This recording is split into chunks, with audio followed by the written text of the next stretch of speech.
Despite efforts made in enhancing political participation of women in most African countries, women continue to be underrepresented in such forums as well as decision-making in political and public spaces.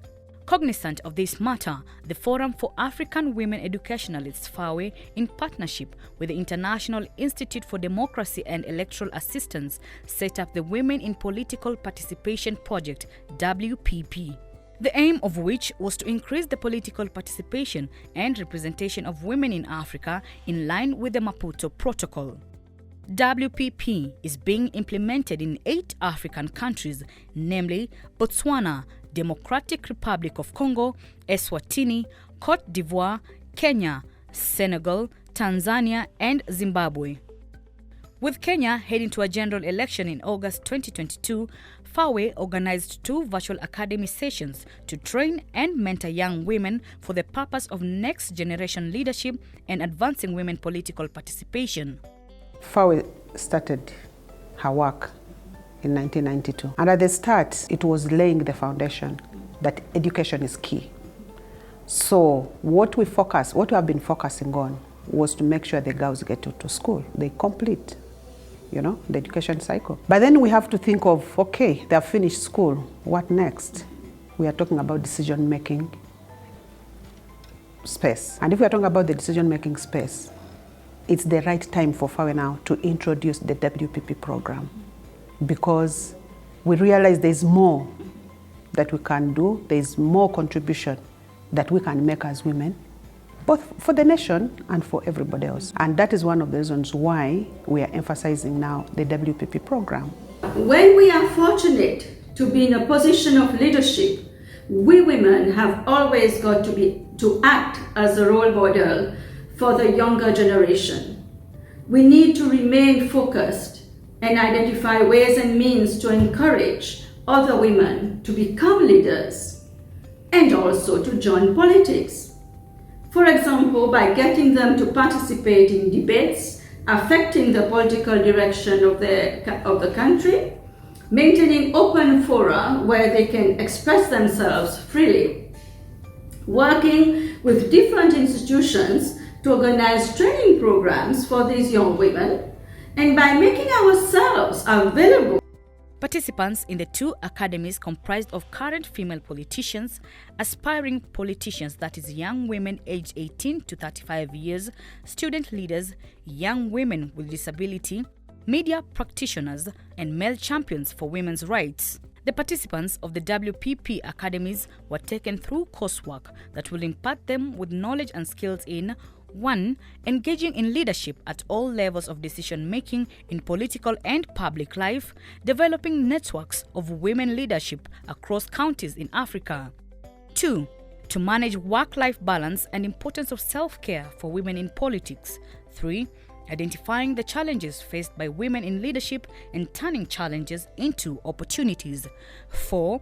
Engaging private and public media in goal setting and campaign strategy and branding.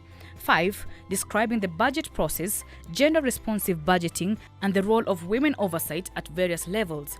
6.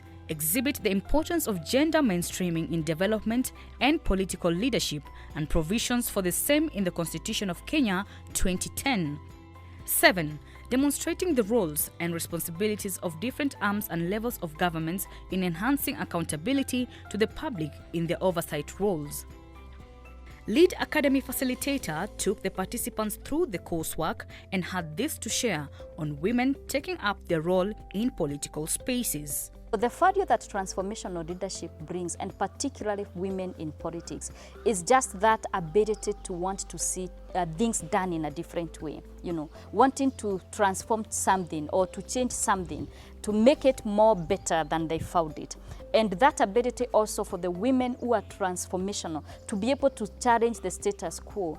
We cannot keep doing the same things repeatedly and expect different results. Neither can we keep on doing bad things because we have always found them, they have always been done that way. So that ability, therefore, to question the structures, to question the systems, and besides that is a kind of leadership style that puts people at the center of everything. So in everything that we do, and these women politicians will be doing, they always have the need of the people at their heart. and they want to see the livelihoods of people improving. So if it's, for example, policies that are being made, these are women who will be able to question, why is this policy done without a gender lens, for example? Why don't we have budgets that are inclusive, for example? Where are we having programs that are not having men and women in equal measures or giving both of them equal opportunities? It is this kind of leadership also that believes that a leader is there to influence. People know what they want at the end of the day. So it's a leader who influences the team. It's a leader who has followers. It's a leader who inspires, a leader who motivates, and a leader who encourages people to a common goal and objective. So for me, that is what we say about transformational leadership. And this is why I'm continuing to link this with what FAWE is doing with the WPP. The agenda of transformational approach and leadership is very core to the entire WPP program. And I congratulate FAWE for taking this approach, because then it means that we want to create a different crop of women leaders, and for sure they will be so different from those others who will be found in the same parliament. And these are women who will be able to push the agenda, not just the agenda in terms of developments, but also the agenda of gender equality, which is very important, and which is what having a WPP program is also trying to achieve. One of the mentors at the Academy was Honorable Professor Jacqueline Oduol, and she had this to say on mentoring other women into politics. I definitely owe my current position to the leadership and the mentorship by example and also in the space. So one of the things I can tell the young women who want to get into politics, what needs to come through is not only your confidence with yourself and really no apology, but to also then have an agenda. The WPP participants were also taken through media training to enhance their communication skills. This module was aimed at improving their message and articulation of their agenda to the electorate. We call it media sensibility and media sensitivity for women leaders, and in this case for women political leaders. We aspire as much as possible to push women towards transformational leadership and how they can use their communications capabilities and media relations to further their transformational leadership goals. It is important because they have to articulate purpose. They are leading with a purpose. And purpose can be anything. I know our discussion is not about purpose. Purpose can be anything, because even if you are leading because you want many zeros on your payslip, that's still purpose. But the transformational leadership we push for our women, and for any leader for that matter, is the transformational leadership that aims to impact and change our societies, our communities, our people for the better. The transformational leadership we push, especially for our women political participants, is the transformation that, number one, adheres to change the rhetoric for women and girls in their communities, in their countries, because it is important that they have been overlooked, and we have a whole discussion around that. But number two, to impact and transform the societies where they are tasked with leading. It is important that our women understand what ideology drives them, what kind of transformation they want to push, how they want to push it. It is important that the women have clarity of the vision that pushes them into leadership. Participants of the WPP project had this to say about their learning experiences. Politics before FAWE, I used to do it in a haphazard way.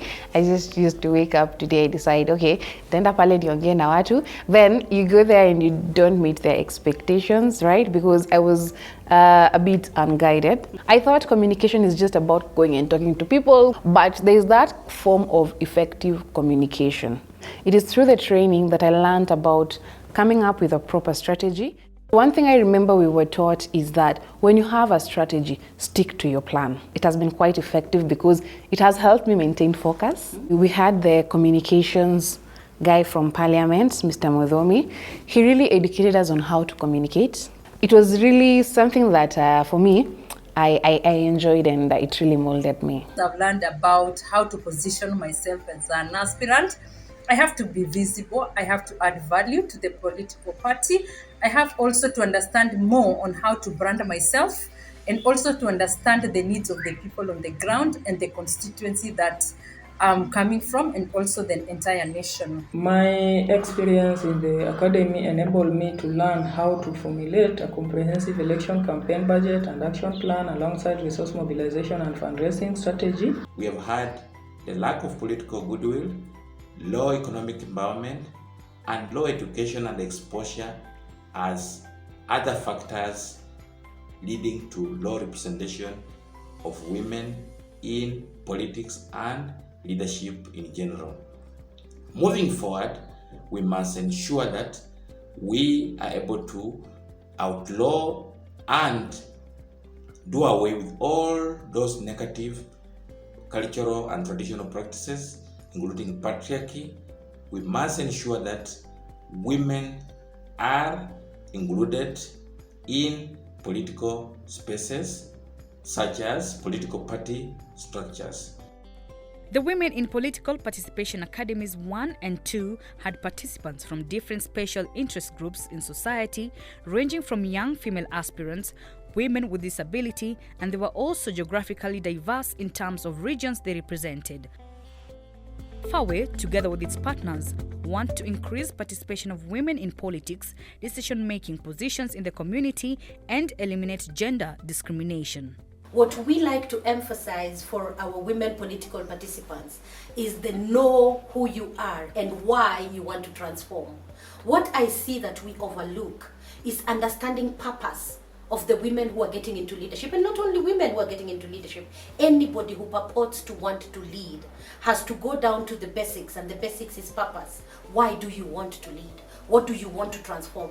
What do you want to change? What I try to push and what I actually totally celebrate is women who have understood why they are getting into that position. They have understood their leadership ideology. When you want to get into transformational leadership, you must grasp your ideology. What I see we lack, and the gap that I see we need to fill, is the fact that women jump into the leadership spaces without grasping their personal ideology. Now, your personal ideology will be informed by your purpose to lead. Every time we talk about the WPP, then I only see where Africa is going. And if we can be able to have as many WPPs, as many academies, and as many women trained on women political participation and leadership, then I believe that will be the game changer for Africa. So continue doing your work. You're doing great work at FAWE. With these goals in mind, these are some of the plans it has set forth. Unless we are deliberately helping the women to realize the leadership in them, they lose it. So the key thing is always, and what I must say, been a beneficiary of, is to recognize that there will be problems. And then if you have a solution, then you do not limit yourself. Others will, because if it is political leadership or it is public leadership, you are likely to be just closed out on account of your gender. So key is to be aware that as a leader, this is gender neutral. And what you need to do is to determine what are you going to solve, what problems are you solving. But then you must recognize that those looking at you, those you are leading, those you're competing with, will tend to be seeing more your gender. So I think, in my view, the most critical thing, and what I enjoyed even as we had the academy, is to help especially female leaders, upcoming leaders, to see themselves as the leader and develop a leadership presence. In politics, when you put the idea that you're a woman first ahead, you kind of get disqualified. I think in the donor community or in the training, that's good. But remember, the constituents, as a matter of fact, just want someone speaking to their issues. They can see, can you hold your own? Pulling people from across the counties in Kenya, and being that it is something which we were focusing much more on the online perspective, it wasn't easy. But at the end of it, I would say that it was worth the effort. Specifically, seeing how the young women politicians were interacting and the enthusiasm which was registered from the seasoned politicians were just commendable. I'm certain if we were to give such opportunities or multiple platforms of the kind, we would see the country get the direction, and the entire African continent would actually realize the goals which are registered in under the Sustainable Development Goals. This was the beginning, and I want to believe it's timely. It's better later than never. If we continue with capacity buildings, the backup support that they need, that the women need, I believe we shall make more success. It's a journey. It's not a one-day journey, but every journey starts with a step. So this is the first step, but we believe we shall go many more steps, and at the end of it, it will create some positive impact.